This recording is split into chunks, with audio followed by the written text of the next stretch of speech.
Hello everyone, welcome to GGN. Today is Monday, December 10th, 2012, and I'm Darko. My website is ggnonline.com if you'd like to check it out. Also on YouTube, ddarko2012 and ddarko2013 are my YouTube channels, so you can subscribe with that if you'd like. And all these stories will be in YouTube's video description. The links will be. Okay, this first article I have up is Space Militarization Coming to a Galaxy Near You. So we were just talking about this, about the future of 2030. It says the U.S. is moving towards militarization of space, and this will change the face of war in the near future, an academic said with the Russian Academy of Engineering and Science.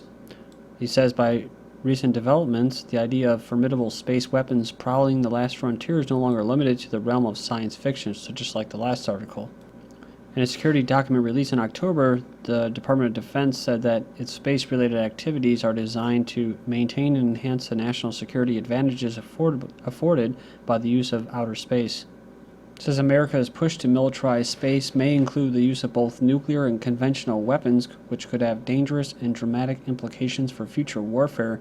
The U.S., as well as some other leading powers, attempt to gain supremacy in space. He said this will enable their aerospace operations at the very beginning of war to initiate strikes on strategic facilities throughout the targeted countries. Among the numerous state objectives of the DoD report said the U.S. policy to proactively seek opportunities to cooperate with its allies and selected international partners in developing this space architecture.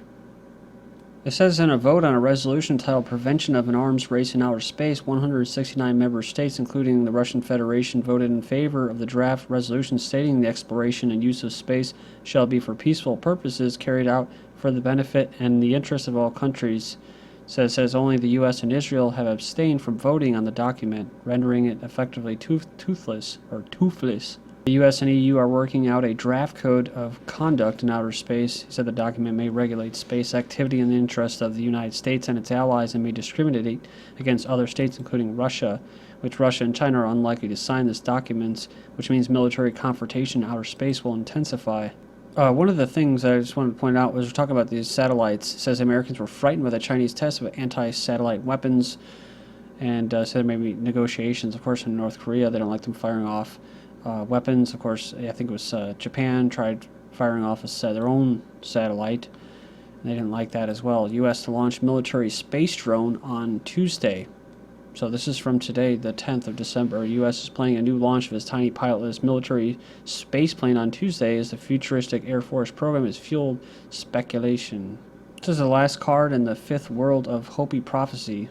Cover this periodically when it talks about weaponization or militarization of space. Dr. Carol Rosen warned us about the weaponization of space through a professional relationship with ex-Nazi scientist Dr. Werner von Braun, who warned Rosen about the following external threats that would be created as a false flag by the United States government. You can go in there and check that video out. But it says they're inventing enemies, he, von Braun, said, against whom they are going to build this space-based weapon system, the first of whom was the Russians, which was existing at that time. Then there would be terrorists, then there would be third world countries, now we call them rogue nations or nations of concern. Then there would be asteroids. So it says, and then he would repeat to me over and over that the last card would be the extraterrestrial threat. You will find that there is going to be a spin to find some enemy against whom we have to build space weapons, and now we should expect the spin. Duma of Russia warns Russian TV over end of the world hype. So we're seeing a lot of this in the United States. Is it the end of the world, or is it just a bunch of hooey? Well, it's neither. See, I like to give you two choices. Because the powers that be, they know exactly what it's about, and they don't want people benefiting from that. And the Mayans, there's some people that are working down there in Mexico and volunteers that are trying to expand this window that we'll have that they had before, and it comes every 26,000 years or something like that. Not the end of the world, but it's an opportunity where they say the veil will be lifted. You'll be able to see reality as it is, and instead of trying to expand on that, they try to diminish that and keep you in fear. A group of Russian politicians have urged national television networks to show restraint in broadcasting material, suggesting the end of the world is nigh. So I've covered this before as well. Comet Holmes, as Hopi's Blue Star prophecy has been fulfilled. It talks about when the blue star Kachina makes its appearance in the heavens, the fifth world will emerge. The blue star is seen as a starting herald of a great purification. The Mayans actually call it a harvesting of souls. Period beginning prior to 2012. This would last for 7 years in total. See, that's why it's so ridiculous when they just say December 21st, 2012, that this is going to be the end of the world. No, we've already entered this cycle, and we're still going to have to be going through it after December 21st. And so when they say, oh, the world, you're going to see a bunch of propaganda out there, guys. December 22nd, ooh, the world didn't end. See, they were wrong. Interesting comment, Holmes 17P travels in orbit around the sun 7 years long. That fact makes for another rather ominous coincidence. If you ask this researcher, that should mean the Great Purification runs through October 24th, 2007 to October 24th, 2014. Going back to what you're talking about, the future of 2030 and our pretty depressing future, if you ask me. Robots are taking our jobs, right? Paul Krugman in the Financial Times discussed the impact of technology on labor. So first it was illegal immigrants, and now it's the robots. This was written about a long time ago. They called it a technocracy. Corporate profits are soaring in the U.S., yet the economy is depressed. Why? Because capital is doing fine at the expense of labor. It says that there's two explanations, robots and robber barons. On the robot side, there's an argument that technology is displacing and devaluing even the most highly skilled employees. The downside of technology isn't limited to menial workers. It says that the robber barons have created monopolies that allow them to raise prices without increasing wages. A U.S. Apple factory may be Robot City. So remember this when I covered the insourcing boom. Probably the biggest caveat that's not mentioned about this alleged insourcing boom is that some companies will be looking to gain benefits of manufacturing in the U.S. but using robotic labor to do it. So I thought that when the jobs were going to come back, they were going to be, when people were desperate enough, when they really got it out, the economy just let it rot for a couple of years after 2008. We're like 4 or 5 years later now. It says Apple now has to build one of the world's most modern plants, and if it succeeds, it could influence others to build in the United States, but success will mean holding down costs, and to do so, Apple will likely rely heavily on automation. So, next up, we have unemployment is not going down. It says the unemployment rate has been under 59% for 39 months in a row. As the mainstream media is heralding the decline of the official unemployment rate, says that it's a giant lie. The truth is, unemployment in America is not actually going down. During the last recession, it says the percentage of working-age Americans with a job fell from 63% to under 59%, and it stayed there for 39 months in a row. At this point, the official unemployment rate is so manipulated that it is of very little value at all. Why the fiscal cliff is set to crush the middle class with 50% tax rates. Because it's interesting, because you hear about Obama's going to tax the rich next year and stuff like that. It says, if I didn't know any better, I think there's a small group in Washington who thinks it'd be good to go over the fiscal cliff. He says that because he's seeing a bunch of articles that suggest somehow going over the cliff won't be all that bad, or that really just it's really about taking cuts that needed to happen in the first place. Goes on, it says the average middle class rate is already 43%. Says if we go over the cliff, the average middle class tax burden jumps to 50%.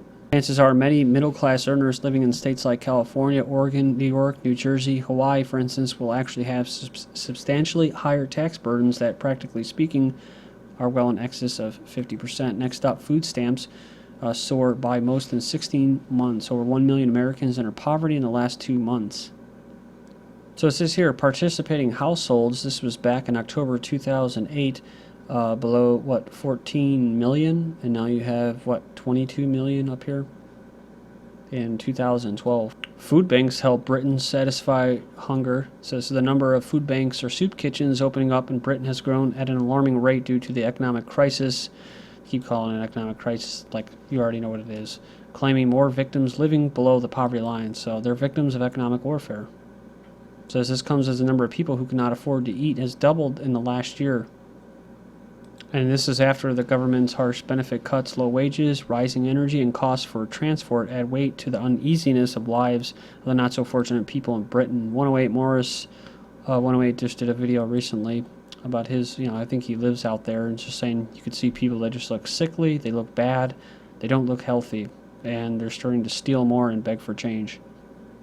But this is progress. When they look back on it, they'll say this was progress. Rich gain as companies seek to beat Obama tax increases. The wealthy look to set to enjoy a windfall in the closing weeks of the year as companies push money out the door to beat the higher tax rates advocated by Barack Obama. Said we're going to have a big jump in household income in the fourth quarter. Much of that will go to upper income Americans, the very people Obama has targeted to pay higher taxes. Americans working on the production line aren't seeing the kinds of gains that the rich are enjoying. Average hourly earnings for production workers rose 1.3% in 12 months. Finishing up, it says this is just another indication of how incredibly unequal the income distribution has become over the last 28 years. Hostess diverted pension money to run businesses. The Bankers Union was fuming over the move. It says for months, Hostess diverted funds intended for employee pensions and use that money to help run sagging business. It says it's not clear how much they lost, but experts say it probably wasn't illegal. So isn't it great? It wasn't illegal to steal money that was promised. Break a contract, right? But if you break a contract with your stupid-ass telecom phone bill or phone company or some internet company, God forbid, they'll rain a SWAT team on you and credit agencies because they failed to honor their end of the bargain, i.e. they just jacking your rates up for no reason, your internet isn't what it was promised, or it's disconnection problems. Sex for student fees man unmasked to be IT consultant with top-level Ministry of Defense security clearance. This assessor for this sponsor, scholar, basically education thing, Mark Lancaster, worked on a massive overhaul of the British military computer network, but he was offering to pay the tuition fees for female students in return for sex. And he was a highly paid computer consultant for the Ministry of Defense in UK. Google dodges billions in U.S. taxes, so that maybe this is how they're paying for the drones to fight for conservation. It's the latest multinational corporation to come under scrutiny for skirting U.S. taxes. They avoided paying $2 billion in global income taxes by moving $10 billion in revenue, or 80% of its pre-tax profit, to Bermuda.